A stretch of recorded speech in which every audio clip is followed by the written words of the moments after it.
Olá, amigos inscritos e membros do canal X Pro Carrasca Sombra diz. Tio Spook aqui.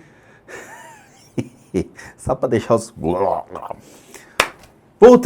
Voltamos com a última parte da tiazinha xamanesca que evoca os dremos. Vamos lá. Para quem não sabe, essa é a terceira e última etapa deste vídeo. Tio Spook, ele faz uma novela fácil, mas é um aprendizado para mim, para você, para tia, para avó, para avô, para todo mundo que estiver dentro da casinha de sapê. Espiritualidade hoje em dia realmente custa, e esse tipo de ensinamento que a gente está passando para vocês, eu paguei uma bica, aprendi. Eu estou mostrando para vocês, são possibilidades de uma espiritualidade que você não vê no Brasil. Raramente uma aplicabilidade como essa pode ser tão aberta ao público. Geralmente ela é utilizada para médicos, para psicólogos, psiquiatras, profissionais da área da saúde com o intuito de complementar realmente a medicina e poder ver a possibilidade da enfermidade de diversos pontos de vista. Não somente de um critério físico, emocional e mental, mas também espiritual para complementar e fazer com que a pessoa consiga um processo que eles chamam de healing ou cura mais rápido, ok? Quando nós nos cortamos, o nosso corpo se autocura, claro, tá? Mas a autocura, ela tem uma taxa de aceleração. Muitas pessoas levam um tempo pequeno para se curar de um arranhado, outras levam um tempo mais rápido e se restabelecem mais rapidamente. E essa taxa pode ser trabalhada dentro de várias práticas e fazer com que a pessoa ela tenha um processo de autocura mais rápido, tá?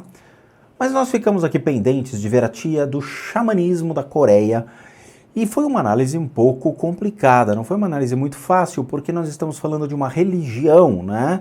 O xamanismo, ele torna-se uma religião, ele foi uma religião muito forte no passado e hoje, em alguns lugares do mundo, o xamanismo ainda se faz vivo, porém, eu diria que com um número menor de adeptos, considerando que as outras religiões elas tomaram o mundo, principalmente o Islã, principalmente o catolicismo, né, e todas as suas ramificações advindas da Igreja Apostólica Romana com o cristianismo, e aí tem gente que se converteu à igreja, outros que foram por cristianismo.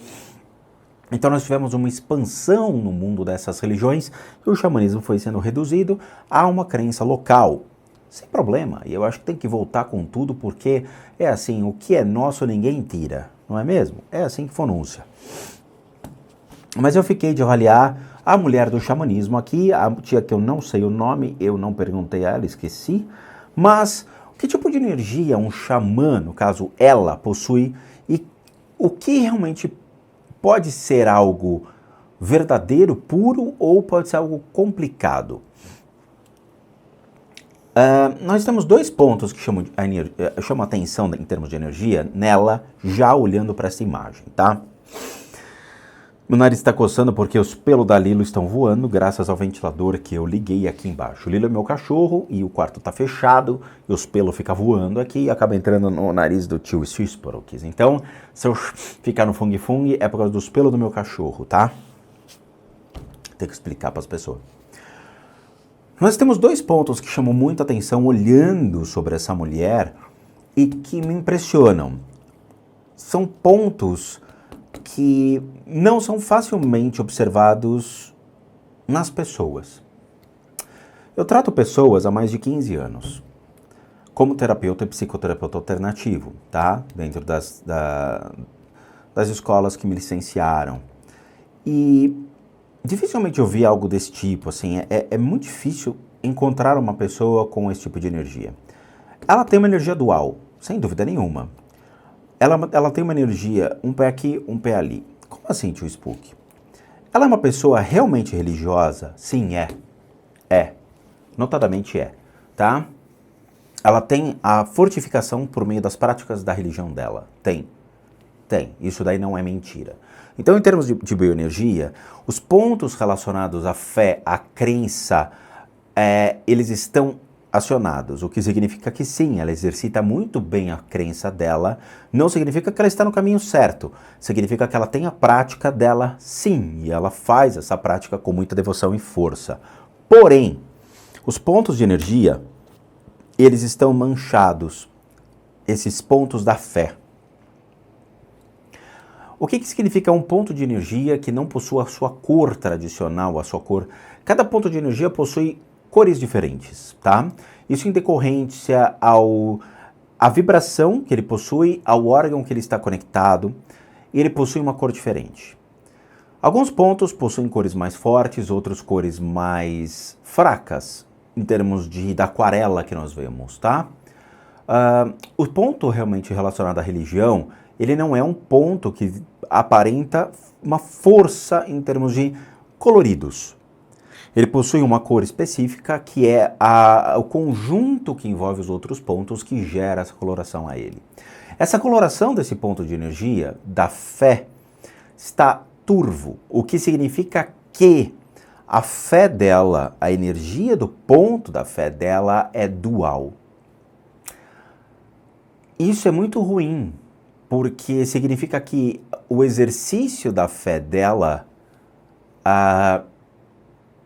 pode ser arbitrário ao que ela acha necessário fazer. Quando você vai para uma igreja fazer uma oração a Deus, você está direcionando somente a Deus a sua projeção de sua fé, ao Deus que você acredita e conhece. Beleza. Esse ponto fica pequenininho, ele não fica grande. Por incrível que pareça, tá? O ponto de energia da fé do católico, ele é bem fraquinho comparado, por exemplo, com o ponto da fé de praticantes do espiritismo. É assim mesmo. Não adianta ficar bravo com o tio Spook, não adianta bater na mesa, gritar, espernear, porque é uma fortificação da fé absolutamente diferente. Os espíritas, eles têm uma fé, uma devoção, uma entrega que às vezes chega a ser maior do que aquele que se diz católico ou se diz cristão, e isso é fato. Tanto que a fortificação da energia do praticante, por exemplo, da Umbanda, ele chega a ser muito maior do que muitas outras crenças. Aí vai da entrega da pessoa, da devoção, do conhecimento, do exercício da fé, de se trabalhar junto espiritualmente no meio da gira. Tem milhões de coisas que fazem com que essa fé se fortifique. Essa mulher, ela tem um ponto da fé único e dual. Então ela trabalha vários lados para poder obter o resultado que ela deseja. Só que isso é complicado porque não somente ela trabalha vários pontos, várias questões para poder ajudar a pessoa no que ela quer, mas ela pode estar fazendo coisas erradas. E essas coisas erradas, baseadas em achismos, fazem com que ela se perca dentro do conceito do xamanismo passado de tradição para tradição. É como se muitas das coisas que ela está vendo hoje, das necessidades das pessoas, não fosse igual ao que o pai dela, o avô dela, a avó dela enfrentavam. E aí ela tem que criar possibilidades para poder ajudar as pessoas. E isso não é legal, porque ela não tem uma fé fortificada, ela tem uma fé que cambaleia para o que ela acha que pode ser necessário para ajudar as pessoas. Então a gente está falando com uma pessoa que pode inventar coisas, tá? Ruim, é ruim, porque não tem fundamento. E a arbitrariedade entre essas possibilidades, o que, vamos dizer assim, seria para um lado mais, eu não queria usar palavras ruins para isso, mas evil spirits, tá? Então, ela arbitra entre trabalhar com energias ruins ou energias de espíritos malignos, eu vou colocar na terminologia coloquial mesmo, para que as pessoas entendam, ou trabalhar com energias de espíritos bondosos. Estou falando coloquialmente, hein, gente? Estou falando uma linguagem que vocês entendam, tá? Então ela arbitra entre os dois. Ela pode pré-estabelecer uma condição de se comunicar com os espíritos ruins e tentar fazer com que eles trabalhem para ela, bem como ela pode utilizar esses espíritos do bem para poder trabalhar a energia da pessoa. Entenderam? ela arbitra muito isso. E isso gera para ela complicações. Que tipo de complicação? Problemas de saúde, desgaste em sempre ter que ficar doutrinando esses espíritos para poder agir em sua benesse, ou seja, seu prazer. E tá isso que dá colocar o cachorro aqui no quarto para poder brincar.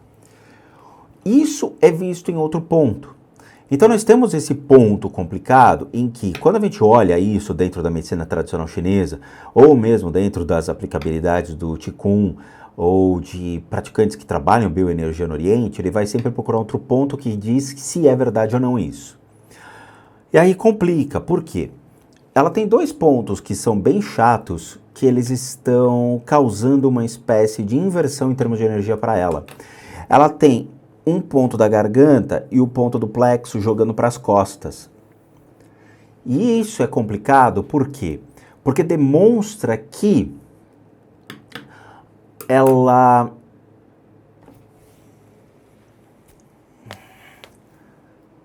cria uma manipulação de emoções muito fortes. Ela não transparece a emoção sendo clara naquilo que ela está buscando, mas sim ela fica fazendo rodeios para com ela mesma. E com isso, ela busca convencer mais o indivíduo do que realmente mostrar que, isso eu não sei fazer, de repente a gente consegue achar meios para fazer. Por exemplo, eu gosto muito, quando entrevistaram o Kadampa, chegaram para o Kadampa e falaram, perguntaram coisas muito técnicas sobre o budismo, o Kadampa olhou para eles e falou, eu não sei. Eu não sei. Ou seja, uma própria sumidade dentro do budismo diz, eu não sei. Agora, dentro do xamanismo, você vê que ela busca sempre ajudar uma pessoa, mas baseado numa estrutura tipo, eu sei fazer, pode deixar, a gente vai fazer. Não. Eu mesmo falo para as pessoas que tem coisa que eu não faço, tem coisas que eu não sei fazer. Não sei. Tá? Por exemplo, as pessoas me perguntam sobre evidência. Tio Spook, você consegue ver o que vai acontecer na minha vida daqui 1 ano, 2 anos? Não, eu não sei fazer isso. Eu não trabalho com evidência. Não sei fazer evidência. Pronto. Então o que nós temos aqui? Nós temos esses dois pontos que estão jogando para as costas. E isso demonstra uma pessoa que esconde muitas emoções, esconde a sua personalidade e esconde quem realmente ela é. E isso não é legal. Porque demonstra que tem uma fragilidade ali envolvida.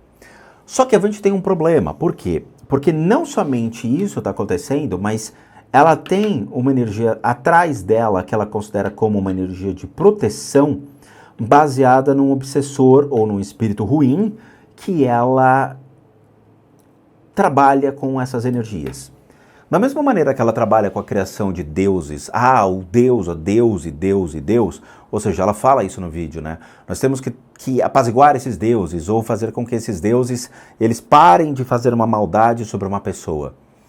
Ela trabalha com figuras de armazenar esses deuses ou mesmo criaturas do mundo espiritual para poder protegê-la ou de outras criaturas ou de mal olhado de outros xamãs. E esse mal olhado que é jogado, ou augúrio, ou a questão de afetar e prejudicar o trabalho, isso acontece. Ela utiliza uma figura que tende a protegê-la, mas na verdade não faz isso. E dá para perceber que existe sim uma figura atrás dela, conectado exatamente em toda a região da garganta, em toda a região do plexo, nas emoções inferiores, mas também nas percepções espirituais. O que a torna manipulável dentro do mundo espiritual. Uma coisa é você jogar justo e certo para com as pessoas, dizendo, isso eu posso te ajudar, isso eu não posso te ajudar. Isso não funciona, isso funciona. As práticas que eu faço são essas daqui que realmente eu acredito que eu peneirei e acho que tem a ver. Então, quer dizer, uma pessoa que vai testar as possibilidades por meio de muito aprendizado no mundo e vai selecionar o que vale a pena e que tem práticas nobres, tem realmente uma entrega de veracidade para com a espiritualidade. E principalmente, não faz essas práticas de animal não, matar animal, isso não é legal. Agora a outra é uma pessoa que recebe esse chamado e coloca isso como uma obrigação para com ela. Ela não queria isso, ela se sentia numa aversão, mas ela foi chamada por todos esses deuses que obrigaram ela a seguir uma tradição da família. Ela aprende essa tradição da família, assume isso como um trabalho, a trancos e barrancos, tem uma energia dual, e utiliza-se de protetores que, na verdade, são espíritos malignos ou energias ruins, como eles colocam coloquialmente, com a finalidade de protegê-la, mas que não está protegendo, mas está agindo como uma maneira de manipulá-la sobre aquelas questões de intervir junto às pessoas. É a mesma coisa que você for num centro espírita kardecista ou for num centro de Umbanda e você incorporar um obsessor. Incorporar um obsessor e fazer com que esse obsessor trabalhe dando consulta para as pessoas. Entende? Fazer com que esse obsessor, ele haja pelo seu próprio interesse livre, sem o ego do médium que está incorporado, fazer com que ele manipule as pessoas ou fale para as pessoas o que ele quiser. E aí ele segura a barra espiritualmente desse indivíduo para que outros obsessores não venham tirar a possibilidade dele continuar ali exercendo isso daí, e ele se esconde dos outros médiums sob um arquétipo de ser uma figura protetora que estaria ajudando o médium. Essa é a linguagem, é isso que acontece. Então ela tem essa manipulação sobre ela, que age em todo o sistema nervoso e todo o sistema espiritual, sobre a região da garganta, manipulando sobre o que realmente ela poderia ajudar em troca de patacas, né, dinheiro, e toda a parte emocional também agindo junto. Então ele bloqueia o emocional da pessoa, jogando completamente todo o emocional guardado para que essa pessoa não exponha de maneira clara as suas inseguranças, não exponha as suas incertezas e gere uma assertividade emocional para com o consulente. A manipulação da fala, falar exatamente as coisas que são necessárias e que faça com que a pessoa aceite, tipo, como ela falou na segunda parte do vídeo, seus olhos, eles são carismáticos, o cara se rendeu e ficou feliz. Falou, poxa, muito obrigado. Então, quer dizer, ela faz com um processo estranho, não profissional, tá? Nota-se, eu nunca ia chegar para uma pessoa e falar, nossa, que linda que você é, oh meu Deus, dentro de uma consulta espiritual. Eu nunca iria fazer isso, tá? Até porque você tem que ser extremamente profissional dentro daquela proposta que você está se colocando para ajudar uma pessoa. Mesmo se eu não fosse casado, eu nunca faria um negócio desse. Então aqui ela torna-se a figura de levar o carisma e gerar a sensualidade. E infelizmente, quem gera muito essa sensualidade dentro da espiritualidade, a gente fica desconfiado. Tem sempre alguma coisa atrás, fazendo com que a pessoa leve essa sensualidade para casa do outro, você entendeu? Ou seja, o cara vai se consultar com uma mãe de santo, e essa mãe de santo é toda sensual, ela se entrega à pessoa, ela se insinua à pessoa. Tomem cuidado com médiums ou videntes ou psychics que fazem esse tipo de coisa. Porque essa energia sexual, ela não é espiritual por si só, ok? A energia, ela transmuta. Você transmuta a energia sexual para o amor, para com o próximo, e depois disso para uma energia espiritual, para benefício a todos os seres sencientes e a espiritualidade junto a esses seres. Se eu vou trabalhar a espiritualidade, eu quero chegar no máximo. Para trabalhar a espiritualidade para todos os seres sencientes e não para um prazer sexual ou sensual. Ela passa essa sensualidade para a pessoa. Então, eu ficaria sempre com o pé atrás essa questão da sensualidade, ok? Essa sensualidade é demonstrada exatamente pela criatura que está atrás dela.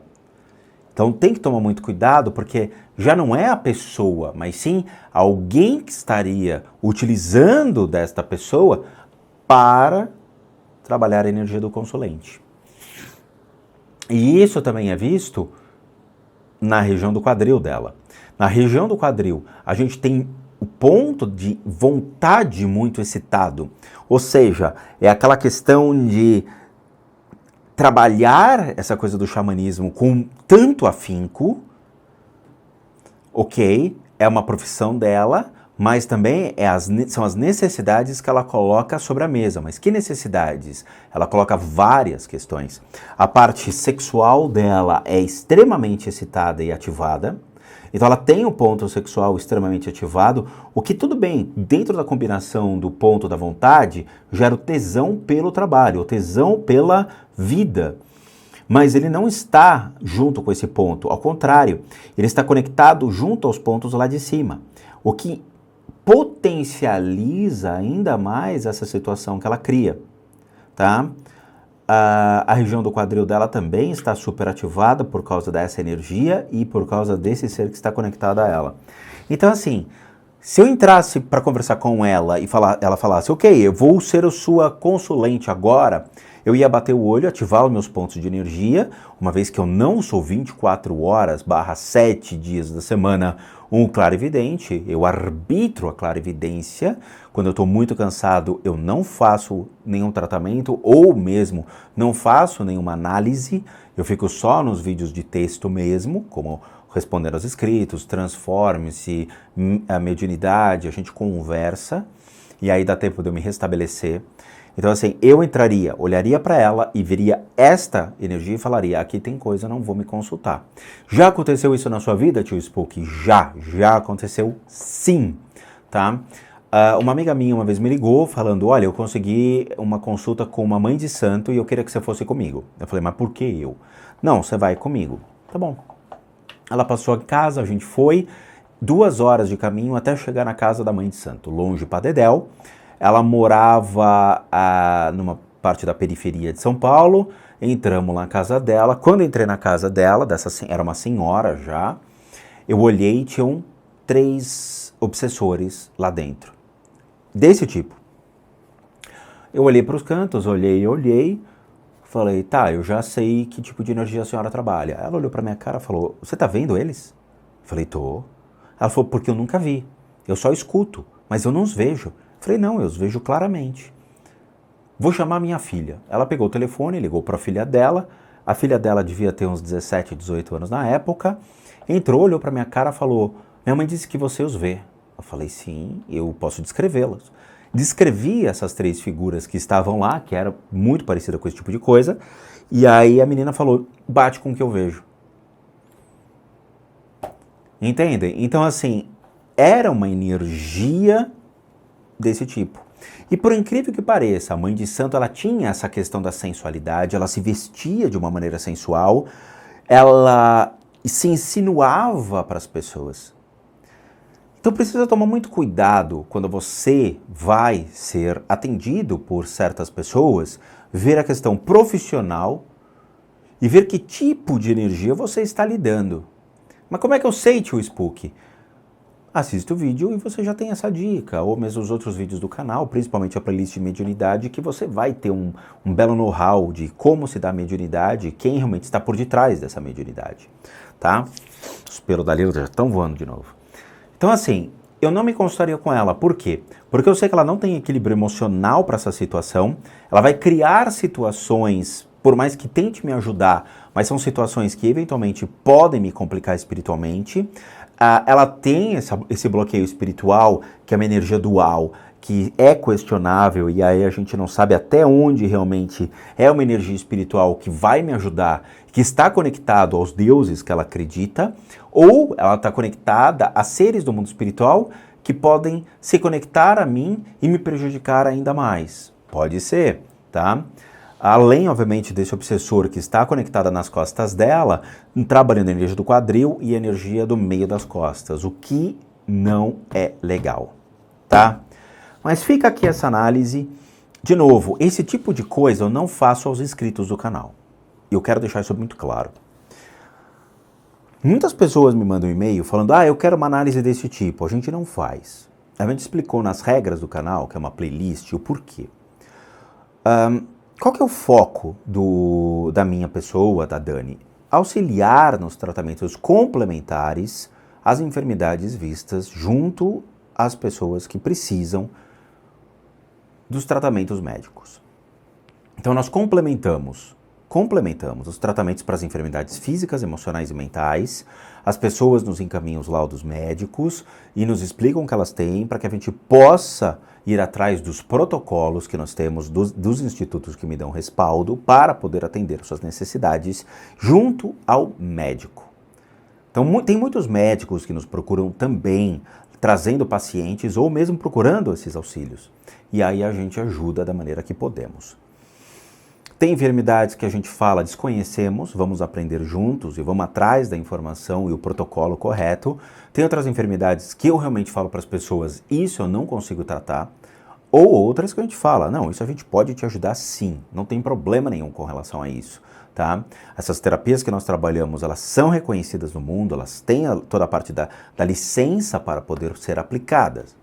Então o reconhecimento eu já tenho. E aí o que acontece? A gente recebe por e-mail, me disse eu tenho um dom. Me disse eu consigo ver espíritos.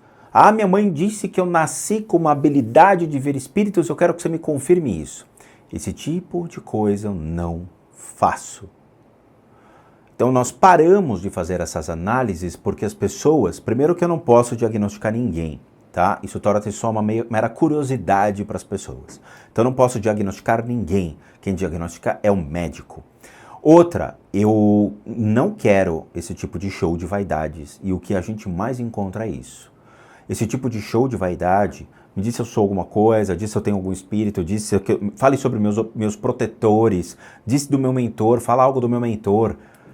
E aí a gente tirou essa questão de análise das pessoas. Não fazemos mais esse tipo de coisa, graças ao enorme tempo que isso daí nos consumiu e tira a possibilidade de fazer mais alguns tratamentos para as pessoas que realmente estão na UTI, pessoas que estão na enfermaria, pessoas que estão precisando realmente. Então isso aqui é só para elucidar como nós trabalhamos fora, que não vai envolver essa análise para inscritos ou para ninguém, tá? São coisas que eu faço aqui em casa, junto com a Dani, para demonstrar realmente aqui um meio facilitador para poder complementar os tratamentos das pessoas. Só isso, tá? Eu tenho que deixar isso bem claro. Nós não fazemos esse tipo de análise para os inscritos do canal, ok? Não fazemos. A gente fala que não faz, no dia seguinte vem e-mail. Aí eu bloqueio a pessoa. Nós não fazemos esse tipo de análise, tá bom? Então é isso. A gente vai ficar por aqui. Agradeço aqueles que tiveram paciência, agradeço aqueles que assistiram o canal, agradeço aqueles que gostam do canal Spook Houses. Só lembrando, para aqueles que querem passar pelos tratamentos que nós disponibilizamos, é o seguinte. Todo mundo que sabe que eu, Rodrigo, sou um terapeuta, um psicoterapeuta alternativo. Eu sou licenciado nacional e internacionalmente por institutos que me habilitam, me capacitam para que por meio dessas técnicas alternativas a gente possa complementar a medicina tradicional. De novo, técnicas alternativas, complementar a medicina tradicional. Para tratamentos de enfermidades físicas, emocionais e mentais. E aí sim entramos nos critérios de análise de casa e as limpezas de casa. E tudo isso deve ser solicitado junto a um e-mail, que é o limpezadecasas@gmail.com. Limpeza com Z, de casas com S, @gmail.com, e ali vocês vão obter todos os valores necessários, bem como tudo que envolve o que vocês devem ou não fazer, tá? Lembrando, por que eu cobro? Porque eu sou um profissional das terapias alternativas. Ponto. Outra coisa, para aqueles que querem ajudar o canal, nós temos 2 sistemas de doação. Um deles é o programa Seja Membro, que encontra-se aqui abaixo. Você doa R$8 e nos ajuda muito a continuarmos firmes e fortes na plataforma. Ou mesmo o sistema PayPal, que também encontra-se aqui abaixo. É só copiar esse link, jogar no seu navegador e você pode doar o valor que você quiser e puder. Por último, nós temos o nosso site casasassombradas.com.br com muita coisa legal para vocês. Vejo vocês então nos próximos vídeos e bons sustos a todos nós.